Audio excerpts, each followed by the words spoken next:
Welcome to Friday night's video in our second master series. I do believe this is the 23rd video in our second master series and the 5th video on dealing with oscilloscopes.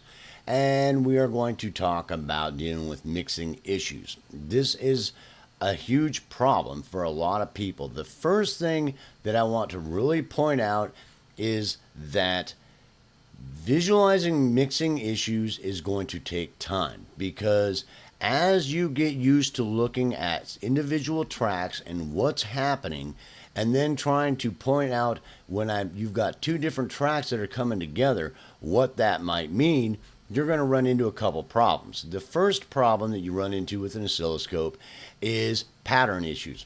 If I've got this green waveform going on here, I've got this developing pattern. It's really obvious I got this pattern. If I go to this other track and I look at this, there's really obviously a pattern there, correct? Now, if I combine them together, those two patterns are offset. They are not going up and down together. They're going off in different ways, and they're not like, correlating together. So what I'm going to end up with is this other thing that more likely isn't going to have a pattern. It's going to look like gobbledygook. It's going to go along changing. It's going to look like some really weird quasi-periodic waveform that has no periodicity. How do you say periodicity? Periodicity happening in any way, shape, or form. And so it's very difficult to see anything happening. But what you can do as you get used to looking at what happens when you process or when you edit and when you do anything to affect any track, as you get used to doing that, you can look at what those things happening to your sum. That means when you're mixing them together, you're looking at issues on their own. Then when you're looking at them summed, any of those issues that you might have been looking at, that when you were affecting one individual track, you can see those issues from either one of those tracks. This one's way too rough, that's getting printed out on this other track, that's causing too much roughness or too much angle, or rounding it off or flattening it off, or on and on and on and on and on, that you get used to seeing is an issue that you're like going, well, no, I know from studying this and immersing myself and looking at the spectrogram that when I mix these things together, I'm going to have certain things happening. These two waveforms have definitely different properties. I mean, different patterns, way different textural properties, all kinds of things happening, and they are going to mix together into this whole new sound that is neither one of those sounds exactly. And depending on how many cycles that your DAW uses with sample rate and bit depth and things like that, how much of each individual's sound is going to get preserved, and how much of each individual sound will be lost in the new sound that's created. You understand? So there's a whole new understanding of why you want to mix with high sample rates and bit depths, because you can lose lots of information from either sound when you start mixing things together. When they start summing stuff together, that you don't get this whole new sound, that is, you lost tons of information from each one of those other sounds. So this concept basically relates to you a couple of different things whenever we're dealing with mixing issues, is to really get used to the fact of understanding what individual tracks look like whenever you affect any sound, as you'll learn more and more as we go through this second master series, what it does to the waveform, and what patterns you're looking for that are good patterns and not good patterns, so that you can see you're going in the right direction or going in the wrong direction. And when you mix the two together, what sound you're looking for and what that might look like. You may not get a pattern here on this third waveform that's showing this periodicity or this periodic thing happening, but you will see characteristics over time as you get used to using the oscilloscope of things that might be problems, angles, cutoffs, steep things, jaggedness, roughness, or all kinds of issues that as you get more and more and more and more used to seeing these things, that'll make more sense to you. So, trying to show you every mixing issue and how you can address it would not be real helpful at this point, in my humble opinion. Pointing these things out is going to be much more helpful for you, because as you get used to understanding this and understanding what's happening, that you start to relate this to what's happening. So that it sounds funny, but you've got these three aspects. You've got like level meters that give you a real basic information of RMS or peak levels that can be very useful information. You have like the spectrometers that give tons of detailed information about the cycles that are happening over time. So many cycles will produce this spectrum. And you have a somewhere in the middle kind of information looking at the oscilloscope that's showing you these cycles over time to help you be able to spot when you're having issues in a simpler way than a spectrometer. And as you get used to seeing patterns, and as you get used to seeing how different things, there's this concept. This concept is going to may or may not help it sink in, but I've got this smooth waveform, which basically has a certain type of sound, and I've got this waveform that has this rough type of sound. Well, I've mixed those two together. So basically it's almost like processing. So I've got these two waveforms that I have to look at as, you know, almost looking at like two different types of distortion that I'm mixing together to get this other sound. So let's make it simple to where I've got like this bass note and bum, they hit the same time as this guitar chord, bah, and these are the two sounds, and these are two vocals, one going ah and one going a, but you see the difference. So these two combined are going to produce another sound, right?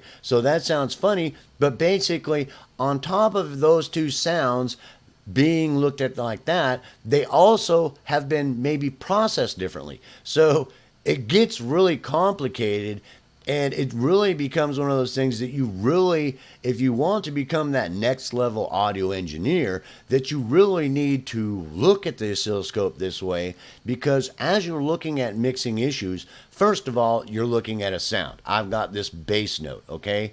I've got this bass note. Then I've processed it a certain way. Now, I know what this bass note normally sounds like unprocessed, what its footprint looks like. Then I know what it looks like processed in a certain way because I've gotten used to looking at it. Now, I've got this other thing. And then I've got this other sound that normally I know what it looks like over time. Then I know what certain type of processing that I'm trying to get a certain sound looks like, you know, besides sounds like over time. And when I take those two things together, I've got these individual entities and the processing that I may have decided to do to them that I know what looks like over time very well, and I know how it's affecting the waveform, what that would look on a spectrogram, what it looks like, what it sounds like.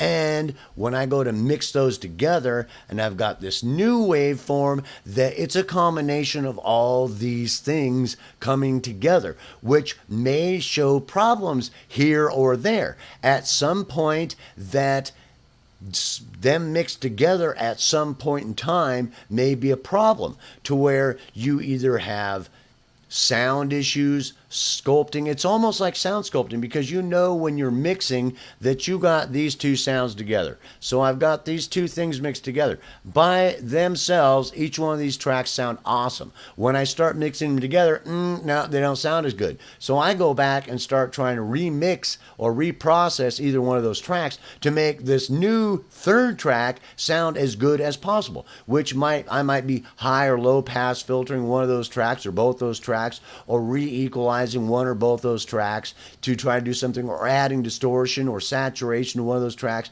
to try to make either one of them sound good, or less reverb or more reverb on one of them to make them blend or preserve their identity together, because when they come together and make this new sound, then them together sound as good as possible in this new waveform. So now this new waveform is this perfectly blended bass and guitar that I've went back, and then it's got this other pattern. And then I start over time understanding what this means. What this means when things are happening, certain things are happening to the individual waveform. Because I know from getting used to those individual tracks, what kind of things those individual waveforms will show signs of as they progress through time or inside of them, that those things will show themselves on this new waveform. So I know this sounds like a lot because it is. You're really trying to get to be this next level master audio engineer.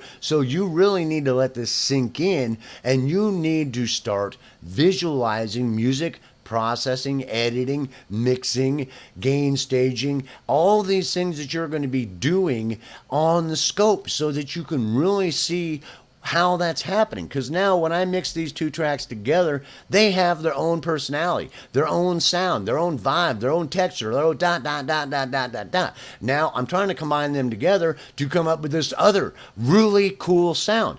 And both of them have characteristics that are very apparent in them as you get used to seeing them and as you get to understand the texture that you're hearing and what that's going to look like. Now, when you start mixing them together, that those characteristics start showing themselves in this new waveform. Now, it may not be real periodic or semi-periodic or even quasi-periodic. Sometimes it might look like this gobbledygook flowing across the screen, but you start to visualize these characteristics that I've got this bass guitar or that it's got this hum sound. Zzz, zzz, zzz, bzz, bzz, bzz, bzz, bzz, bzz. That's just an example, and that might be an extreme example, but I'm used to seeing that, right? And I know what that looks like on a spectrogram. I know what I've done to it. I know I've processed it. Now I know how it looks on a scope. That's going to inherently cross over onto this purple one to some point. Instead of all this smoothness that we're happening here, that I'm going to have this other characteristic that I'm used to hearing. That if it's really high upper end stuff, that it'll be these little glitches and all this stuff going on will be closer together. As it gets more gritty, it'll be farther apart. And that will become apparent on this new waveform. Do I like that? Is that okay? But I know this sounds like a lot. Trying to teach this, if I was teaching you rocket scientists, this would be much easier. I'm teaching you music, that it's much more difficult because there is so much stuff going on in this one sound. It's like you look on a spectrometer and stretch your spectrometer out for 4 miles and look at all the information you get. And if you buy yourself a $150,000 spectrometer to really analyze any sound, you will understand that there is tons of information going on there. And it's like, it's way more information than normally an oscilloscope was made to deal with. It was made to deal with other things. But it's really cool because you start to see what certain things do. Now, how this applies to mixing, as you start to see characteristics and characters of certain sounds and what they are blended together and how that's affected making this new sound. So you will eventually start to see these characteristics that you really spent the time honing yourself at seeing and understanding when some waveform starts to look in some certain way, what that normally sounds like, and how that is, what characteristics of that are happening in this mix. So that as you start going through your mix, you mix these two tracks together, and then you've got it done. And then now you've taken those two and then you're running them into A, and you're mixing this next track as C, and this is going to have a whole new effect and change this third waveform, that is the sum of them, into something else. How is that affecting that? What does that look like? How is it changing its characteristics? This is something that is huge, that you really need to understand, that being an audio engineer working with music, that you've got a much more difficult path to become that master level audio engineer, to understand that much information and what it looks like and be able to decipher it and know when it's a good or a bad thing. And the only way to do that is for you to really understand what I'm telling you, really start looking at it analyzing it, understanding it, and then being able to start utilizing it so that you can use this meter well when you're mixing and looking for mixing issues. So I hope that made sense and made that as simple as possible. And peace, hope, love. I'll see you in the next video when we look at mixing issues.